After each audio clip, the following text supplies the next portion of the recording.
Hello and welcome to A Deeper Dive with Dara Cam. That's me. In today's show, we are doing a little bit of a zag. We are talking to two Republicans, former elected officials, who are supporting the proposed constitutional amendment that would protect a woman's right to an abortion in Florida. We are recording this the day after the Florida Supreme Court heard arguments on whether the ballot initiative should go before voters in November. Our first guest is former State Representative Carlos Lacasa. He represented Miami back in the day, and he's one of my OGs. You know, you've heard me say it, I'll say it again. And also joining us is Carol Whitmore, a former Manatee County Commissioner who is also a Republican, and she's also was a nurse. So please join us with two Republican former elected officials who are speaking up in favor of the proposed constitutional amendment to protect abortion rights in Florida.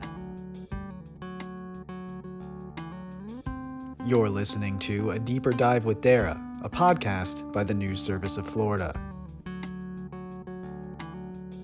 I am so excited to be joined this morning virtually by one of my old pals, old as in back in the day, not old as in he is old, Carlos Lacasa, a former Republican state representative from Miami. Good morning, Rep. Lacasa. I am going to call you Carlos if that's okay. Please do. Please call me Carlos.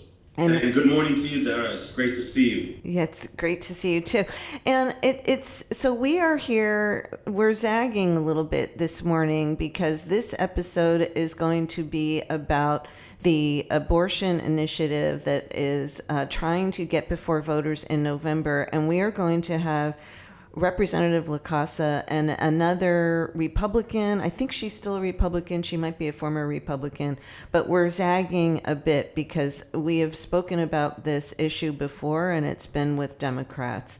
And Carlos and I are recording this the day after the Florida Supreme Court heard arguments on this initiative. And Carlos, you're an attorney too, and you're a surrogate, I guess, in working with the Florida Women's Freedom Coalition that is supporting the initiative. So I have several angles for you this morning because you're an attorney, you're a Republican, you're still a Republican, right? You're not? Of course. Okay, because I've had several people on here like Mac Stepanovich and Rick Wilson who aren't Republicans anymore. But you're still a Republican. You were a very powerful legislator when you were in the House. You were the appropriations chairman, so you were the budget chief. So, I mean, you were no slouch back then. I'm interested in why you got involved in this petition, and we'll talk about the arguments in a moment, but I'd like to talk with you first. Why you got involved in this position? What inspired you to get involved? Privacy. You know, I've always been an advocate and a defender of privacy. And to me, the issue of a woman's right to choose, you know, her health care and whether to have a child or not is a privacy matter. And it's always confounded me on the issue of a woman's right to choose that men find it very easy to legislate on this issue and take away rights that they themselves have taken for granted for hundreds of years. So that's really it. I mean, you know how they say, if a fire is burning in my neighbor's house and I ignore it, the fire will eventually hit me. I see this as a privacy matter for women, and if the state can take their privacy away, they can take mine away. So sort of the slippery slope argument on privacy. And I mean, what did you think of Dobbs, the Supreme Court decision? There's 6 states now that have had amendments or initiatives go before voters, and all 6 states since the Dobbs ruling have approved them, including Ohio, Kentucky, and Kansas. So there are 13 states now that are considering similar efforts, including Florida. What did you think of the U.S. Supreme Court's ruling on Dobbs? I thought it was fortuitous because the issue has been politicized for so long. It's given Republicans in particular cover to with the base. You know, I'll be pro-life. I'll be anti-abortion, and that way I don't have to deal with the more thorny issues that affect our country, like the national debt and the deficit. You know, it's sad the way my party runs for cover by going after immigration issues, which they can't even get past Congress when it's handed to them on a platter, and they go after, you know, right to life issues to appease their base, our base, because it's my base too. But they ignore the thornier issues that would really make it hard for them, like you know, dealing with the national debt and balancing the federal budget on the backs of retirees and Medicare recipients. I mean, that's a thorny issue. It's much easier to go after immigrants and women's right to choose. Yeah, it's a campaign year now too in Florida. I want to talk to you before we get to the court's arguments about the impact on turnout that you think that this might have. Now, you're a Republican. I think I saw an article that said that the amendment has had 150,000 or so Republicans sign and petitions to get it on the ballot. And I think that's out of about 1 million. So I don't know what the latest numbers are. So maybe like 1/10 of the people who supported it are Republicans. Let's talk about this. I was speaking to a statewide association the other day, and I was asked about the impact of two proposed constitutional amendments, both of which I'm covering. The marijuana, the legalization, I'm using air quotes because it still would be illegal under federal law, but authorization of recreational marijuana, and the abortion proposal, which would prevent the government, I don't have the language in front of me, but would prevent any law that would restrict, I'll find it. You know what the language is. It would prevent laws and regulations that prevent access to abortion until viability as determined by a healthcare practitioner. So I was asked about these amendments and if I thought they would have an impact on turnout. I personally don't think that the marijuana issue is something that will drive turnout. I agree. I think that you might see, you know, some. I don't think it's going to bring people to the polls. They'll vote for it once they're there. Most of them, I think it'll pass, but that's unless we see a very significant opposition in advance. But the abortion amendment, I do think will drive voters to the polls. It's a very long setup for you. I'm sorry, but what am I right? I think you are. I think you're absolutely right. I think there's a lot of motivation to go to the polls and vote for this, not only for women, but also for men who feel as I do that this is a privacy issue. I know a lot of Republican men here in Tallahassee. Many of them are lobbyists, and they're my friends. And privately, they have said to me, you know, they're very angry about Florida's 6-week abortion ban if it were to go into effect. I think anybody who has ever lived in a household with a woman knows that, you know, 6 weeks is like, it is regularly, women are not regular. I think that legislation was cynical. I think that again, you know, I think that the issue is a convenient distraction for the Republican base. I really do, and I've thought about this a lot. For the legislature to spend time considering and going through the process of passing a 6-week abortion ban, and then for the Governor DeSantis to sign it, tells me that they're not focusing on thornier, more important issues. Because a 6-week ban is essentially a full ban on abortion, and that is not the consensus in our states, not the consensus in the country. When we talk about legislating morality, it's okay to legislate morality when there's a broad consensus on the issue. For example, we can all agree that child pornography is completely immoral and should be illegal. It's easy to legislate against child pornography. There's a broad consensus on that from a moral perspective. But there's no broad consensus on the issue of abortion. And so therefore the government should not intervene. This should be a matter between a woman and perhaps the father and their God. Do you feel like there need to be more Republicans saying out loud what you're saying now instead of whispering it to me, behind closed doors? I mean, this issue is such a divisive issue. It has been pitting evangelicals against the rest of the Republican Party for many years. But you're speaking out as a Republican. You haven't changed your party.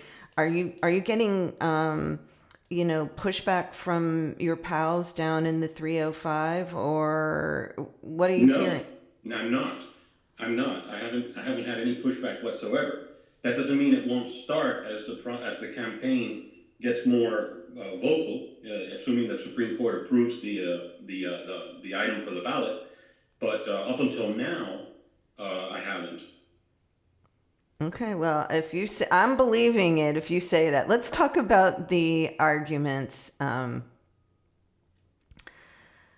The opponents, this was an interesting argument I heard, and I heard it repeated outside the courtroom.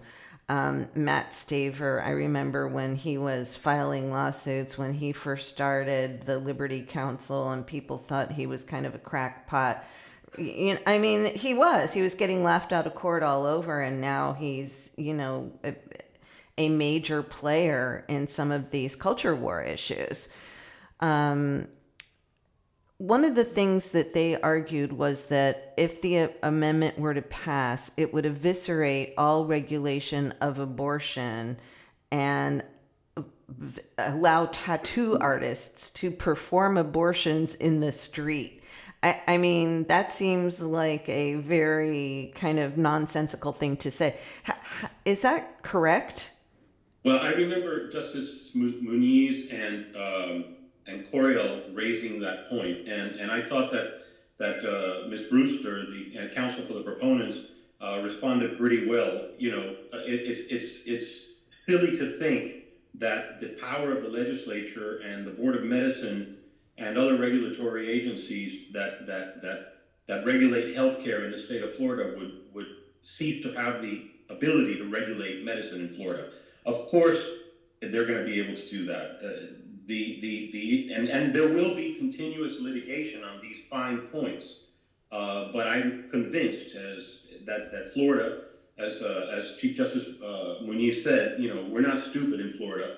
We will regulate rationally and reasonably once this amendment is adopted. So it does, yes, it still allows us to regulate, it allows the state to regulate abortion. I don't know where tattoo artists comes into it. I did find the language from my story that I wrote yesterday. It's at part of the summary says, no law shall prohibit, penalize, delay, or restrict abortion before viability or when necessary to protect the patient's health as determined by the patient's healthcare provider. I guess their argument is that the list of healthcare providers includes tattoo artists, but I don't think that right. I don't think there's anything in the language that precludes the legislature from saying that abortions can only be performed by a certain kind of a healthcare provider unless that would be interpreted as restricting access? Do you think that it would go What that? I can't imagine a court in the state of Florida ruling that denying access to a tattoo artist to perform an abortion would be consistent with the amendment. I can't imagine that happening. Courts rule generally rationally on these matters. Right.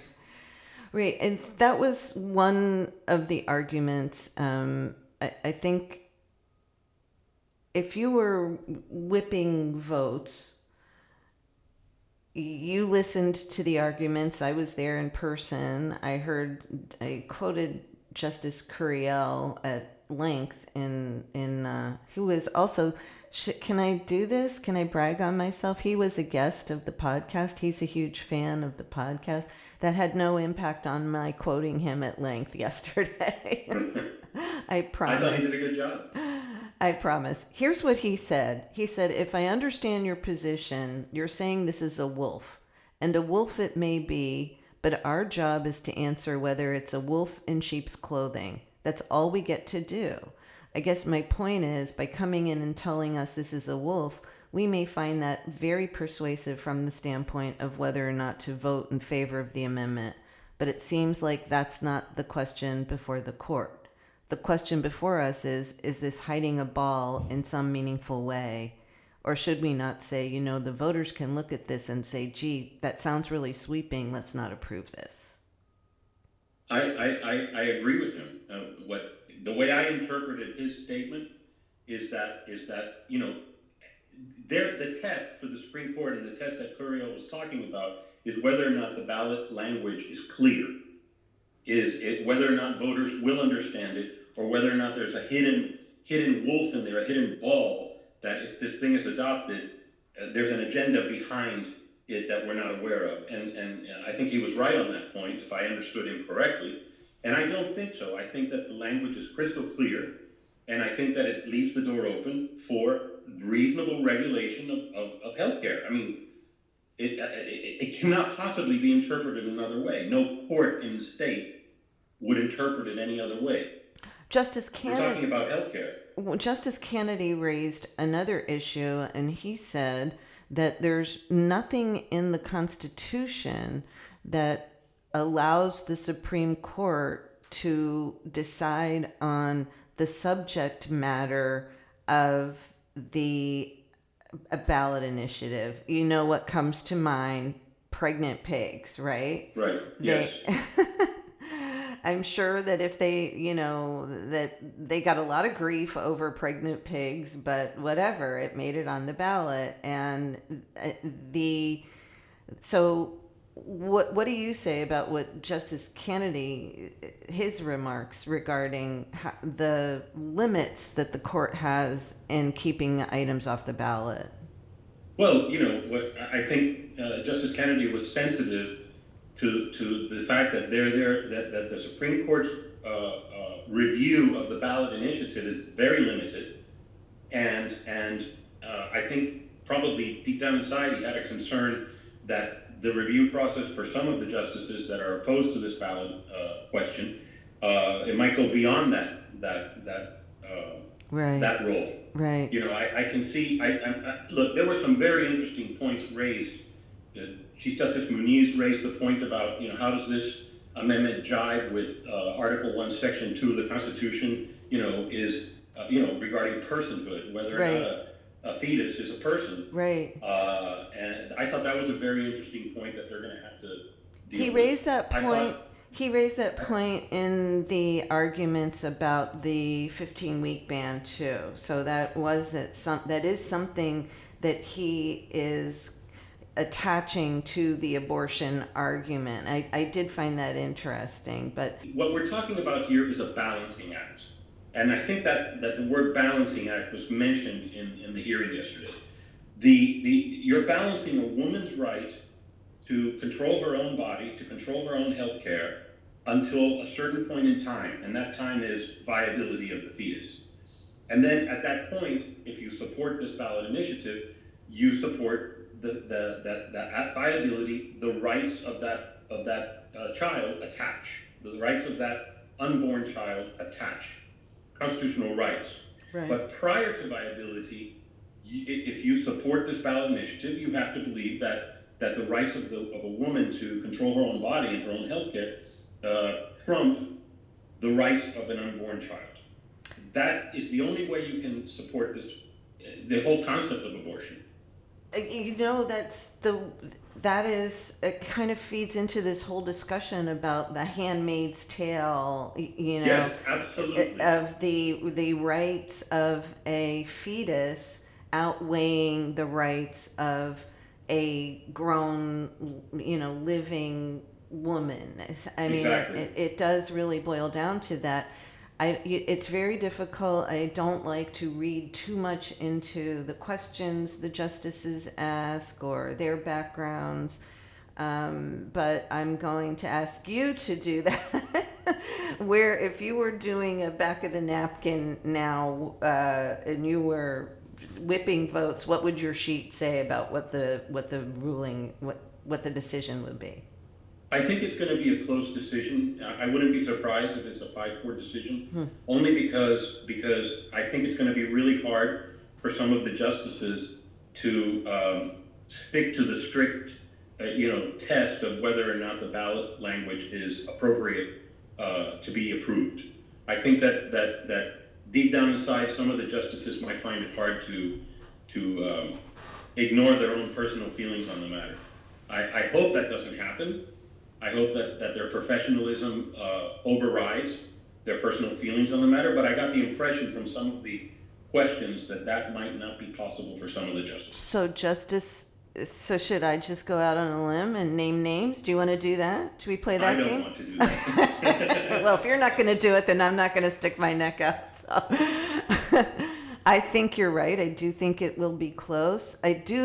I am very cognizant that listening to Justice Kennedy, especially also covering the marijuana arguments, I don't know if you watched that, worth going back and watching, Carlos, in this context. Mm-hmm. He is very cognizant of the constitutional right for citizens to amend the Constitution. Yes. And as a constitutionalist, as a strict constructionist, I think this is where the rub comes for the pro-life justices. The rub comes in strict constructionalist, your personal opinion, personhood, very cognizant. Justice Kennedy was in the last set of arguments, the marijuana arguments, about how far they can go before they basically cut off access to that constitutional right. Of course. So I think that also is, playing, that is something that some of the justices are very aware of too. Yes, I completely agree with you.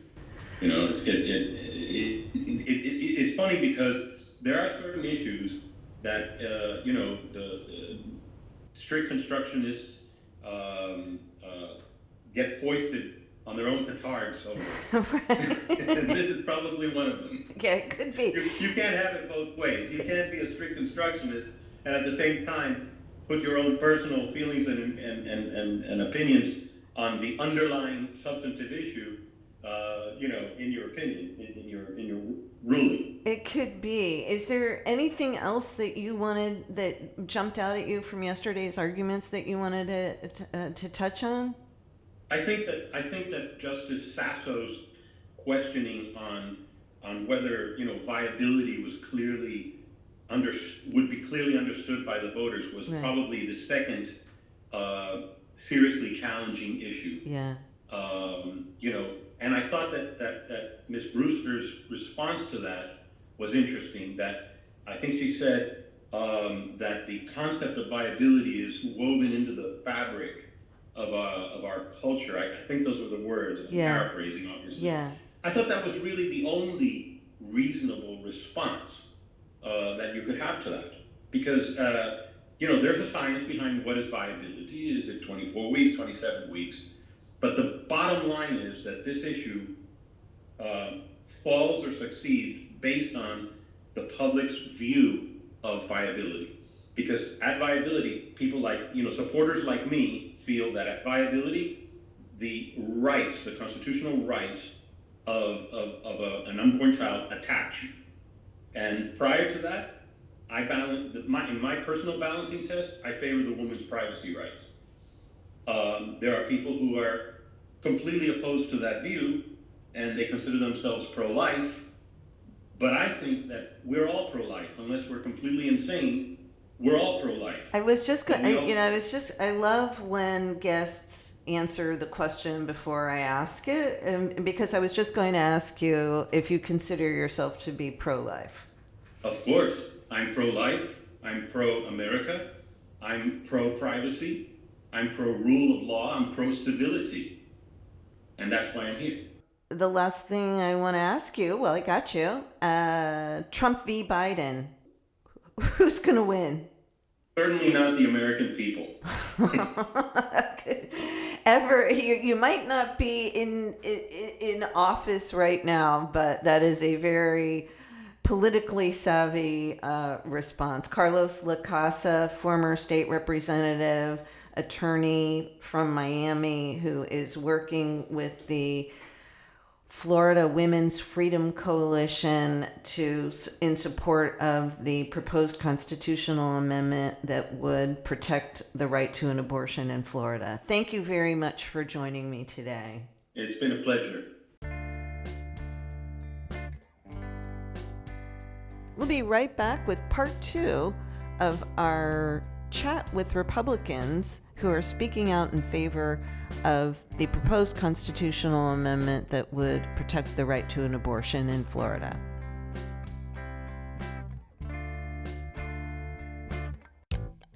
Here at Deeper Dive, we want to hear from you, the listeners. We invite you to send your questions, comments, and feedback to our mailbag. You can reach us at deeperdive@cityandstatefl.com. That's deeperdive@cityandstatefl.com. Get your 2 cents in by sending us an email. Welcome back to A Deeper Dive with Dara. Here virtually, and I am in the terracotta room. She is joining me virtually. Former Manatee County Commissioner Carol Whitmore. And Ms. Whitmore is joining us. Can I call you Carol? Is it all right if I call you Carol? Please do. Welcome to the show. Thank you. We are here in part 2 of this week's episode to talk about the proposed constitutional amendment that would protect a woman's right to an abortion.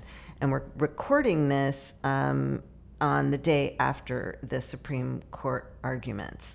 So the first thing I have to ask you is, you were a Manatee County Commissioner, and you were a Republican. Are you still a Republican? Or I just want to get that cleared up right off the bat. Yes, I was a Manatee County Commissioner from 2006 to 2022, November of 22, and I am a Republican. And you're still a Republican? Yes. Okay, so we had former Representative Lacasa on. We just got done recording with him. I say we. I'm using the royal we again. I don't know who I think I am. But so he is still a Republican, and you are still a Republican. Let's talk about what motivated you to join in on the effort to support this amendment. Well, I am a longtime Republican, and I'm also a registered nurse, and I worked as a nurse until maybe 5 years ago. So the entire time of my political career, I still worked as a healthcare provider. And, I when you do that, you kind of see what's going on in the real world and not just sitting behind a desk listening to stats and data from people that, may not know everything. So it's always been very personal to me. I grew up on Anna Maria Island, and I, at the age of 15, I was on my own. And the first time I ever had sex at the age of 18, I became pregnant. And actually, it was the first year, which was 1973, where Roe versus Wade became legal. Wow. So, yeah, I didn't have a place to live. My parents were both in jail. When they got out, they said, I told them, it was the only time I had had sex because I didn't have it after. So literally, if anybody ever tells you that can't happen, they're lying. So with the help of my family, I had an abortion at the age of 18. So your personal story is part of your reason for getting involved in this year? Yes, because I think a lot of people everywhere put a tag on what people that support abortions look like and Mm-hmm. what they do. And me sitting up as the leader of my county for 16 years is, setting policy. And then hearing new commissioners come along that maybe a little bit are more radical and a little bit more closed-minded, remembering that politicians are supposed to represent everybody, no matter what party you're in. One day at a commission meeting, I finally had enough, and I said, well, I've just got to tell you my story. Wow. And I did. Wow. That must have been really, I mean, was that hard for you to come out and speak publicly about it? It obviously happened quite many years ago, but was it a No, hard it wasn't. decision? My entire time as I ran 12 elections as elected officials, but when I became county commissioner, it's partisan.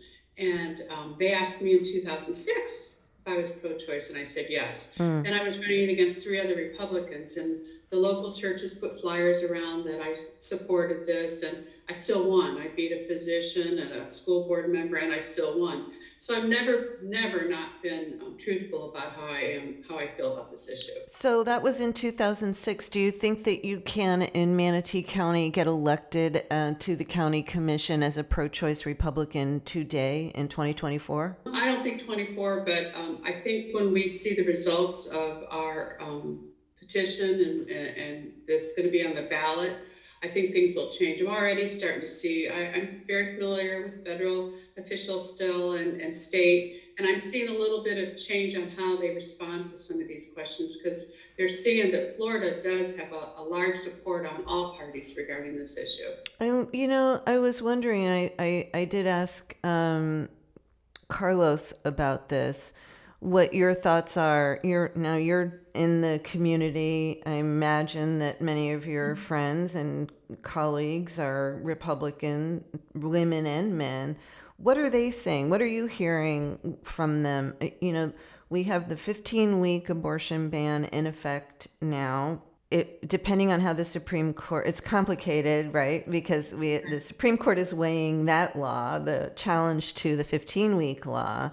At the same time, it is weighing the challenge to whether or not the amendment should go before voters. So let's talk about the law first. If the 15-week law, if the court upholds that, then the 6-week ban will go into effect. Now, that does have some exceptions, although let me ask you. I have a friend who's always saying, hey, you went a little far out on a limb there. Okay, let me ask you, as a medical professional, what you have to do to get, if it is a case of rape or incest, you have to have some sort of document showing that this is indeed what happened. As a medical professional, do you think what are your thoughts about the 6-week ban? Would it functionally eliminate abortion in Florida? No, and I really and truly don't think this would pass. I mean, if you even Google the gestation of a fetus at 6 weeks, the fetus doesn't even have arms. Wait, my question was, do you think it would functionally, 6 weeks, the 6-week ban would functionally eliminate abortion in Florida? Oh, no, I don't think so. I think there would be ways that women would have to figure out, maybe going out of state. Okay. But I really think we're all gonna, even if that does happen, I think we'll challenge this. It Okay. just doesn't make scientific sense, let alone how you feel personally. I see. Okay. That's not the answer I thought you would give me. So I'm a little Okay. surprised because I thought you would say, yeah, it's just going to be too hard to get what you need to get, in order to be able to meet that 6 weeks, because many women don't know that they're even pregnant by 6 weeks. And truthfully, I don't even know how far I was because I kind of blocked it all out. I was a Right. young girl, and I don't even know how far I was when I first had that because, you don't realize it. You wait a period. Okay, let's wait another one. Maybe I got something wrong with me. You don't think you're pregnant. I mean, so there's a lot of situations. I just don't. I'm just praying that this doesn't happen in Florida. And me as a Republican, my Republican friends support me on this. I actually went out and got petitions signed, and I was part of that drive. And I attend a lot of functions that are Republican. And I Mm-hmm. had a lot of Republicans. I only had maybe 7 that didn't sign it. I've been to Republican clubs where men and women have stood up during this and said, what are we even talking about this as Republicans? We're the party of free choice and capitalism. What are we telling women what to do? And this is men and women. So I think people are pleasantly surprised to know that actually this is not an issue that the entire Republican Party wants on our platform. When you're talking, when you're attending these events and when you're talking to other Republicans, do you get the sense that this is going to be something, if it does get on the ballot, that is going to drive people to the polls in November? I truly believe it is. And I think we have a great grassroots effort in Florida that, yes, this will get me and many people that I know to the ballots for this, for this one issue. I mean, of course, it's a presidential and stuff, but they're trying to take rights away. And Republicans, our philosophy is you don't do that. This is still a free country. And Florida is a big privacy state. And we have men and a few women in there that are trying to tell us what to do, and it's not going to happen. I really truly believe that. There's been a lot of shame attached to abortion over the years. You talked about your experience. I actually am old enough, who have friends who are older and old enough who got abortions before abortion was legal. And I've heard many women now have been sharing their stories about illegal abortions. And it's, some of them are very frightening and very intense. Do you think that the U.S. Supreme Court's decision on Dobbs has shifted the people's willingness to, and these extreme, what some people say are extreme abortion bans, 6-week ban, for example? Do you think that people are feeling more empowered to speak out about their own personal experiences now? Do you think that's helping them to share their experiences? Yes, I do. In the Republican as well as the Democrat Party, when you're running for office, you have to get your core party to support you in the primaries. Florida's a primary state. So what you see is, I think this is the talking point for a lot of really right wing, because that's really who's voting right now. Moderates are sitting back, but moderates do vote, and they go behind. I mean, they go to their booth and they do their voting. And that's what's different. And that's why I came out. I mean, I've always been out. I've been very truthful as an elected official, but I actually came out when I was running against an extreme right-wing Republican who did not support this. And I knew I was risking my political career, but I wanted to put a face with a name to say, your impression of people that support this is not correct. This is not 99.9% probably isn't birth control. That's why I wanted to come out and let the public know that there are rational people that want to fight this cause. I've talked to other women, and I think the idea, there's it's somewhat insulting to them, the idea that women are using abortion as birth control. That is just not validated by science and No. data and research. So the Yeah. if you were queen for a day, what do you think Florida's law on abortion should be? I think it should go back to what it was, and I think it was 24 weeks, because then the fetus is viable. I worked in the emergency room in a local hospital, Manatee Hospital, and to this day I still recall a lady coming in thinking she had a kidney infection, and she was obese, and sure enough, she was in labor.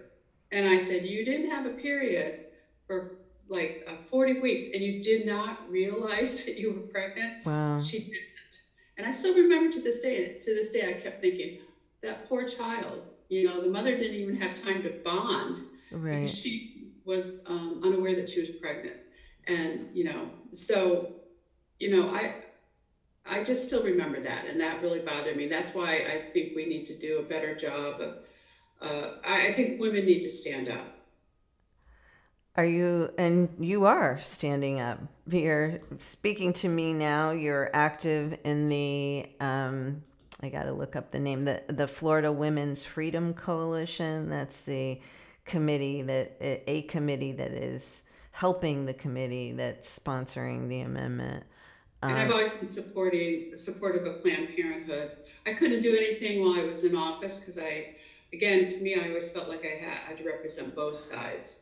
But I am very supportive of Planned Parenthood and this group that has started because of all this. Yes.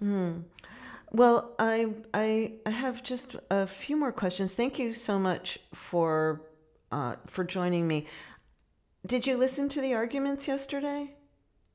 I had a meeting after meeting, but I did get emails, and I read in an article which was very interesting about asking the state side their thoughts on if you thought a fetus had the same rights as a child that was born. That just hit Personhood, home. the personhood issue.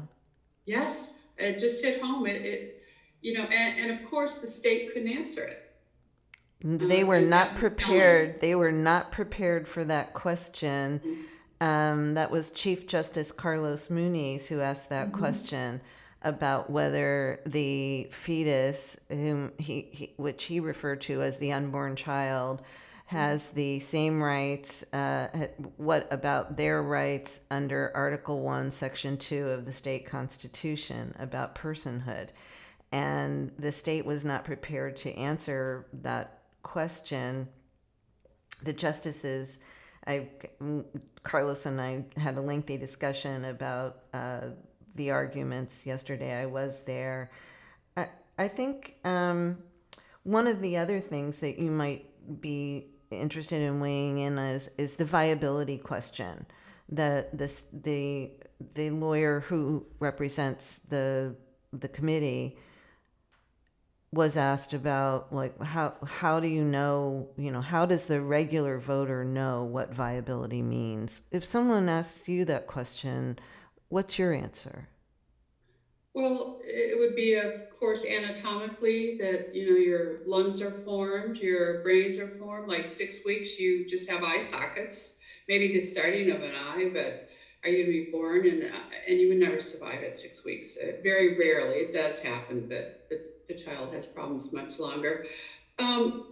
It's just, it's all about the science. I mean, when can the fetus survive? And that's why 24 weeks has been pretty good. Now we've had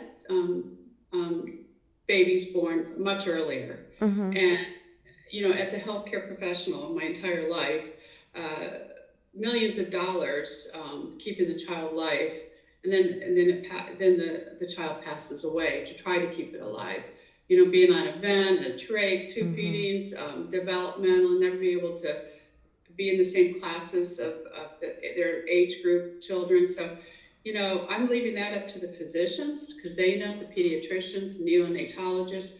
That's something that they know. And, but I always thought it was 24 weeks was pretty fair. Because if you don't know that you're pregnant by 24 weeks, then you have issues like this one lady I talked about. Right.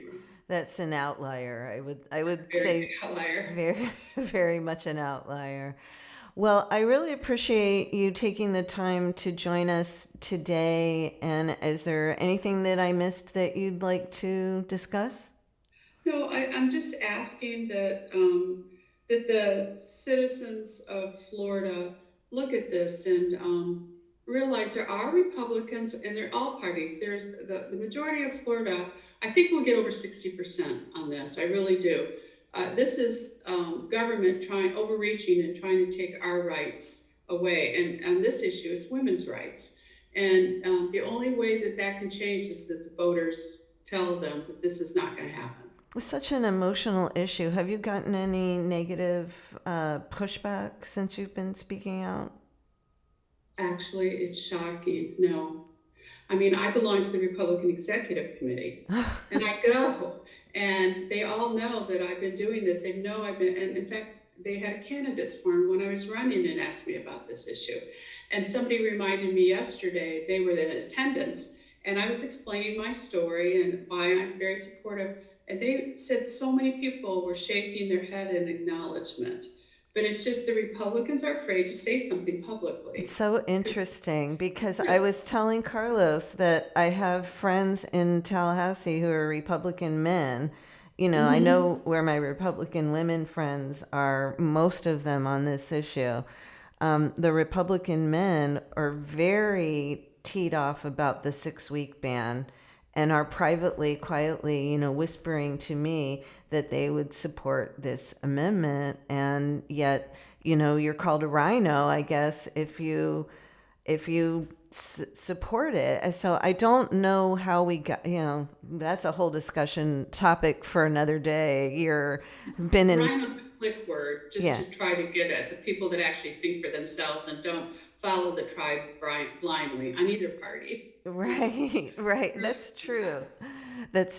So, but this is such I mean, I did call it in my story yesterday. I think it is one of the, if not the most politically charged issue in our nation today. So, I think Florida has momentum. Look what happened in Ohio. I mean, Kansas. A lot of conservative states. I mean, we're coming out of the woodwork, and we're going to tell government that they're overreaching in this. And I thought the Supreme Court made a mistake on what they did after 60 years of this law, and all of a sudden a few new people got appointed by somebody that says now it's not cool anymore. That's not the way it is. They're not going to take our rights away. Nobody's going to take our rights away, and the voters are going to show them that. Okay, well, we'll come back. We'll come back in after November and have you back on and see if your predictions come true. Thank you so much, Carol Whitmore. I really appreciate you joining us today. Thank you, and it's an honor to be on your show. Thank you. Thank you. Bye-bye. Bye. A Deeper Dive with Dara is hosted by Dara Cam, produced by Ryan Daly, and music for the podcast was recorded by Periodic Labs, LLC, and performed by Ryan Daly and Danny Reyes.